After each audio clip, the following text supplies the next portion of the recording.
Interview is with the Veatchs from Northampton, Mass. And we'll start with you, Lynn, and then the gentleman with you. Just talk a little bit about what your background, family background, schools, where you grew up, siblings, what your parents did, that sort of a biographical sketch through high school. Oh, okay. I grew up on Long Island. I'm a native New Yorker. And my mother was a teacher. My father was a CPA. And I was an English major. Do you have siblings? Oh, yeah. Two sisters. Two sisters. And what about you? My father was a Pan Am pilot, so I grew up sort of all over the world. Oh, wow. That must have been exciting. Ended up a Long Islander after starting in high school. And we met in high school. You met in high school. You met in high school. And three sisters sort of scattered all over the country at this point. How long have you guys been married? 41 or 2 years. We sort of forget. How did you forget? 1969, because it was a good year for Burgundy, so.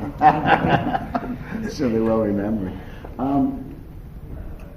When did you first get the feeling that you might want to be a bookseller? What are your bookselling roots? So we have completely different roots. Concepts as to what happened and why it happened. Well, you tell your concept. Evolution.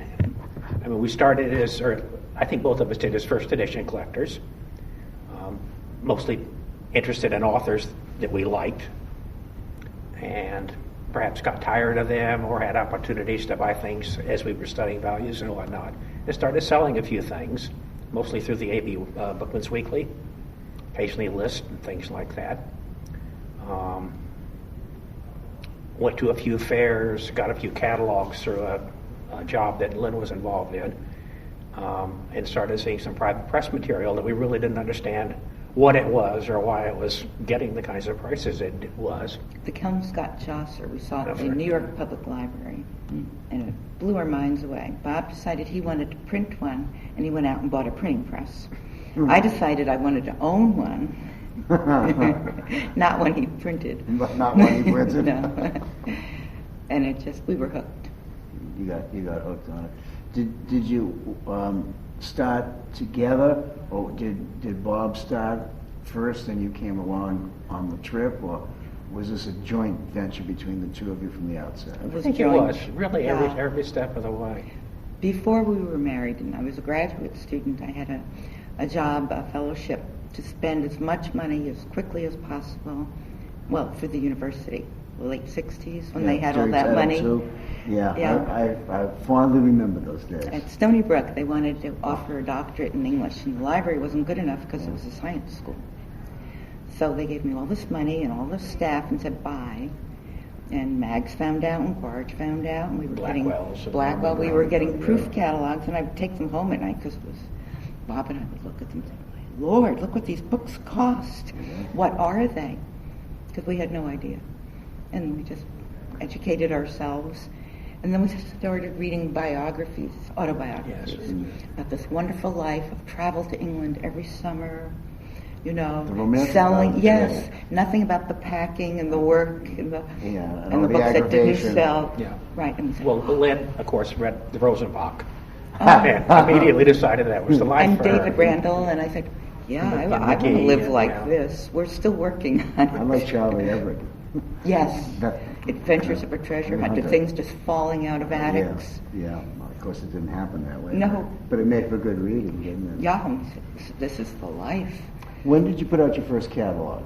Can you remember the date of it? Catalog 1. No, I can't remember. We started with mimeographed lists and got bigger and bigger. When approximately was that? 1975. Okay, so that was your first printed attempt at selling books. Oh, yeah. I would say probably mid-80s. For the first real catalog. Did you work out of your house in the early days of your book selling career? Yeah. Because, we had other jobs as well. Oh, so you were moonlighters. Full-time, part-time work it was. Yeah. Do you guys have any kids? Mm-hmm. One. Boy or girl? Boy. Does he have any interest in the trade? I don't. He's an accumulator, a reader. Well, it's got in his blood then. Huh? Yeah. But he likes first editions of the authors he likes. Yes, I don't know that he Does he have is going to go this way. No, he won't. But he's been taking printing classes and paper making, and which are our subject areas, and our little granddaughter's also taking printing and paper making. That's good. So This is your inception was in Long Island. This Yeah. is when you started. Now, talk to us a little bit about what happened from then to get you to Northampton. We worked. we retired from our day jobs. Yeah, in the mid '90s, and we were up to probably catalog In the 50s. 50 at that point. Yeah, I would imagine it's 20 Yeah, years since. Lynn worked It was a full-time significantly part-time job. harder than I did in building the business. I mean, the business is what it is, or was certainly at the time, because of her efforts. I mean, she worked evenings and weekends and whatnot, and You have held to. a full-time job during the day. And But then we retired, you know, and we picked Northampton because it's such a book arts community. When did you move to Northampton? 96. 96. 96. So you've been there a while. Mhm. Did you open a shop right away? Or? We still don't. We have a duplex. The And- books live on one side, and we live on the other Yes. side. We have And- hours by appointment. And you find that to be more suitable than... It's Yeah. easier. You can get up and work in your pajamas at 5 a.m. and That's true. That's true. It's the opposite point of view to John Schulman, who was just in before you, who loves to have a shop. it would be nice to have walk-in customers. We missed that. Also, books walking in the door too. Exactly. Do you get much in the way of people offering you material? Like, do you keep a low profile or do you keep a high profile in Northampton? In Northampton, it's fairly low, but we get a lot of offers because of the internet, our website. And our name seems to be pretty well known after all these years. And we've been fortunate in buying a number of collections along the way from our customers. So Okay. it, Yeah, you mentioned the word internet, which of course is a double-edged sword for a lot of us. Very. When did you start your internet presence, and did you have an easy time of getting involved, or was it a difficult situation for you? We started when the ABAA started their website. That was the first place we listed books. Is it the only place? Not now. No. What other sites do you list on? ABE, Find a Book, Via Libre. and of course, it almost That's doesn't about make it. any difference now with the mega search sites and whatnot. It They're doesn't. going to And the pick up Google wherever you search. list them. So In Google, like you say, Google search too. They're going to find you. And so you decided on your specialty back in Long Island. Have you deviated from your mission, so to speak? You just deal in the things that you dealt in then, or have you added things to your repertoire? Yeah, it's changed. One of the areas that we were very interested in early on was paper making. And there was a paper maker in England named John Mason, and one over here, Henry Morris, and that was just That was it. a fascinating connection with the two of them, and we bought and exchanged correspondence over the years. And we do almost nothing in paper making anymore. Really? Yeah. Um, And books about books are just... right, so course. we don't do those at all. And bibliographies and reference yeah. books. We can't give them away. I remember as a young bookseller, they used to tell me, get a great reference library because someday when you retire, Your retirement, it's going to be your absolutely, yeah. retirement fund. Well, they lied.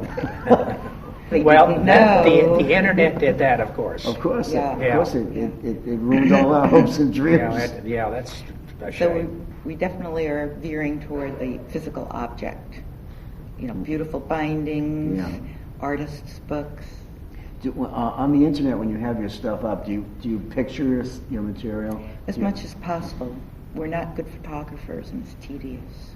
Really? But if things can be scanned quickly, then Yeah, they go right they up. certainly can. What are some of your recollections of your early days in the trade? Who are some of the people that perhaps were like mentors or people who helped you or you looked up to? The Cohens. Well, yeah, Herman Cohen, Chiswick Of Book Shop, course. certainly is. Yeah, for your time. Yeah, we knew him Yeah.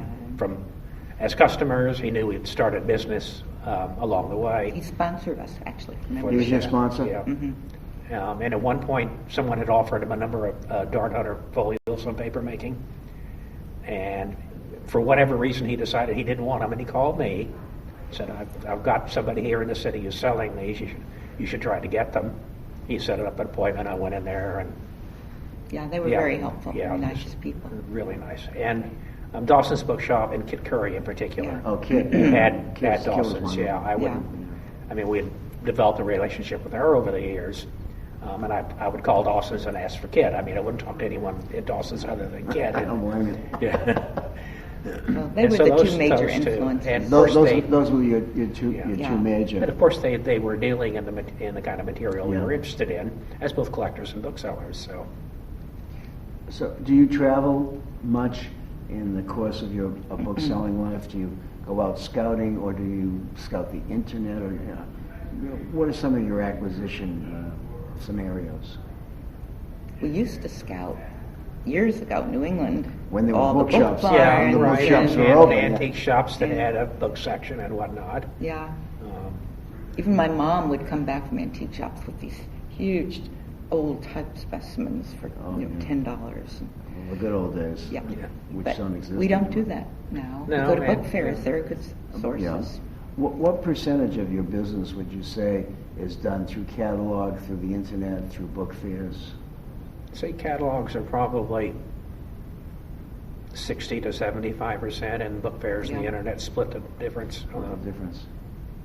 That's interesting, because some people, most of their business comes from the internet, as opposed to anything Well, else. we are very loyal to the customers that we've had over the years in the business space. We built with them, and when we get new material, interesting material, important material, We don't. it put doesn't go on the online. internet. Right. We save it for catalogs. They in essence have first refusal, and if things in catalog haven't sold in 6 months or something like that, or 3 months, then we would list them on the internet. Okay. What aspects of the book business have changed since the internet for you guys? Well, our stock is just. I mean, we don't even bother with anything under $50 anymore. Okay. And we've got That's your low. yeah, low and point. we've got entire shelves that Lynne has just taken to the local auction company or And the given to recycle Goodwill center or has a recycle book center. shed where It's you can just- leave books for people to Right. take. Yeah. And a lot of and things a lot in of them there. very basic books that would have been easy to sell at one point. It's like the retirement reference library. I mean, that kind of material we built up a good stock of over the years, and basically looked up over a few year period, and there was no demand for it at all. And I think we're also worried about where collections are going to come from in the future, because a lot of the younger people who are inheriting things seem to be putting them on ABE rather than looking for bookseller to sell them to. Do you find that the new collector, the so-called new collector, is more a visually oriented person as opposed to a textually oriented person? Yeah. And is that when you talk about having a beautiful binding? Mm-hmm. I would think that's what you're. Yeah. you Right, mean. or an artist book, you don't care who the author is. Yeah. No. Or probably don't even care what the contents are, or a lot of people don't.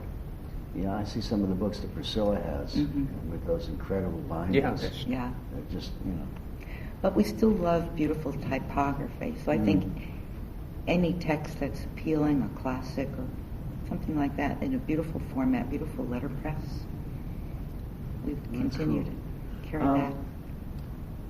Did you have a problem when computers came in to be prevalent in our association and in our business? Did you guys have any kind of a problem in getting involved with that? Was it an easy transition for you, or did you have your issues? No, well, Lynne taught computers, or was a manager of computer development at the school she was in, and I've been in the aerospace business for a number of years. So you guys are computer people who sell books. Yeah, and then of course our son was very internet literate. Oh, okay. When we first started getting involved in the internet, so he helped us He did. through actually. that. He taught me how to use computers. Well, I did. Our basic inventory control system, invoicing system, and whatnot is using FileMaker templates, and Lynne set all that up, to my absolute astonishment. And mine, What program do you use for your? FileMaker. FileMaker for Just just about FileMaker. Just everything. FileMaker, yeah. Yeah, we use Bookhound. Is that based on FileMaker? Fox Pro. but it's Yeah. a FileMaker program. Yeah, we would have bought that if we hadn't already started making our own. But it's, my secretary Elaine spent 8 months researching it, just tirelessly, and that was the one she wanted. Yeah, So it's good. it's a great program. Here's a good question for you. If you were entering the book trade today, would you? Could you? Good question. That's an interesting question. I don't know. Look at the issues I that we think have. yes. Yeah, but there are so many different issues today than there were in 1975. Yeah. Where would you get your material? Right. Then you needed capital, and now you need material. Even You don't really need that much capital if you're an online bookseller. Right. You need to be able to pay for your online, service, But that's minimal. it's minimal. I don't know where you'd get your material, or how you'd even learn other than we're a book school and the ABAA school in Colorado. Well, I think a lot of people you learn didn't from have others. any formal education, and I think it's something No, that but you there were more bookshops. picked up over time. But, Big bookshops that hire lots of people, no? Maybe Well, not. a lot of people nowadays are learning the book trade by watching out what other people do on the internet, checking the sites. Some very bad examples. Yeah, and they have a book that's in terrible condition, and they give the same description and same price as something that's in nice condition. 'Cause Not they don't know only anything. that, they cut and paste Absolutely, yeah. ours and other people's descriptions. Well, wholesale. I don't think there's any way you can stop that, but it's flattering in a sense. Think about it that way. I've tried humiliating people when I've caught them doing it. Has that worked? Yes, one apologized profusely, in fact, somebody who's, I think, applying for membership in the ABAA. But another young lady said, "It's research. You're allowed to take whatever you want that's out there." I said, "Sure, but, give credit." Yeah. She'd never heard of that concept. and it's frustrating when one of our colleagues does it too. Ooh, And we that won't go happens. there. Yeah. Well, no, it happens. I mean, we know it.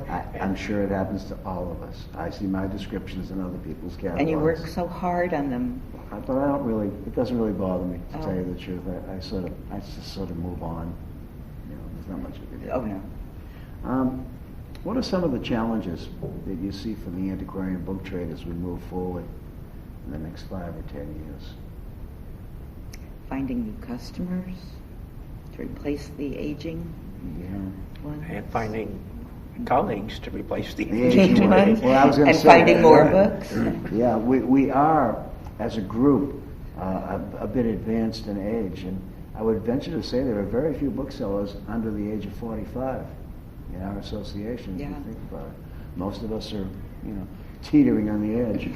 But the nice thing is, none of us retire. I mean, No. Oh, so we have an extra life at the end of a normal retirement age to continue the business. It's just you look around on the floor, and I see very few people, and they're in their 50 probably. My secretary Elaine said to me, "Gee, this is an old-looking group." I said, "Well, it's because we are an old-looking group." Yeah. It's really something. When you think about the trade today, who are some of the booksellers who you think are up and coming? And who are some of the booksellers who you consider to be top of the line? Golly. It's hard to just pick a couple. Well, just whatever Yeah. comes to mind. Well, I think all of the younger ones that have become ABA members are Are really really good, yeah. sharp Shoppies. Yeah. and interesting. They've got different stock, well thought out. I mean, Different areas that, Yes. that we're Yeah. used to. so we're very hopeful about them. But we still have an aging association. Yeah. How do we solve that problem? Get more people interested in books somehow. I don't know quite how we would do that. Have you interviewed many of the younger people? Well, what we're trying to do is we're trying to get the older and more established Before we booksellers. go. Yeah, well, I interviewed Irving Zucker Ah. 3 months before Oh, he died. good. And last year I got Bernie Gordon from the Book and Tackle Shop 2 weeks before he died. It's the death knell to be invited Well, to give well, these not quite, interviews. I only ask because it might be there might be some additional perspective and questions that would occur to you to ask the older people with some Well, response from the younger What people I'm- in terms of What I'm going to start doing is I'm going to start interviewing one young bookseller every now and then 5 years from now, re-interview them, Oh. and to get a perspective That's as a to- great idea. as to how they yeah, that's how they really view. nice, yeah. Well, thanks very much for the Thank you. interview. Thank I you. told you it would be painless. It was. It was fun. Okay, great.